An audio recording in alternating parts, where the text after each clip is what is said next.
வாழ்க்கையில் யாரையுமே நம்பக்கூடாது. ஒரே ஃபீலிங்ஸாக இருக்குது. சரி, ஒரு ஓரமாக நின்று ஃபீலிங்ஸ் பண்ணுவோம்.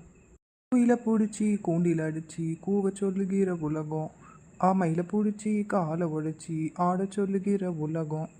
அது எப்படி பாடுமையா, அது எப்படி ஆடுமையா. ஓ, என்ன ஒரு கெட்ட வாடை அடிக்கி, எரிச்சத்த வாடை அடிக்கி, என்னன்னு தெரியலையே. பாத்தி இந்த இத்து போன வேட்டி எங்கேயோ பார்த்துருக்குறனே. ஐயோ, அந்த கீழ் வீட்டுக்காரன் வேட்டியாட்டோல இருக்கு. அந்த கிழமை குளிக்கவே மாட்டானே. அவன் குளிச்சு கூட 10 வருஷம் இருக்கும் போலியே. அவன் பக்கத்துலேயே போக முடியாது, வாடையான வாடை அடிக்குமே. வாடை தான் நம்மளை வந்து தாக்கிச்சோ. ஐயோ, இவ்வளோ நேரம் இது தெரியாமல் இங்கே நின்று ஃபீலிங் பண்ணிட்டு இருந்தோமே. ஐயோ, முதல்ல இங்கேருந்து ஓடி போயிடணும். இல்லைன்னா கொரோனா மாதிரி பெரிய பெரிய வைரஸ் நோய் எல்லாம் வருதுன்னு சொல்லுதாலே. அதெல்லாம் வந்து செத்துக்கிட்டு போயிடுவேனா என்னன்னு தெரியலையே. சை, மனுஷங்களை நிம்மதியாக ஃபீலிங் கூட பண்ண விட மாட்டேங்கிறாங்களே. வேறு என்ன கண்ணால் கூட ஆகலையே. அதுக்குள்ளே வல்பாய்ச்சல் போய் சேர்ந்துருவேன்னு தெரியலையே. ஐயோ, பயமாக இருக்கே.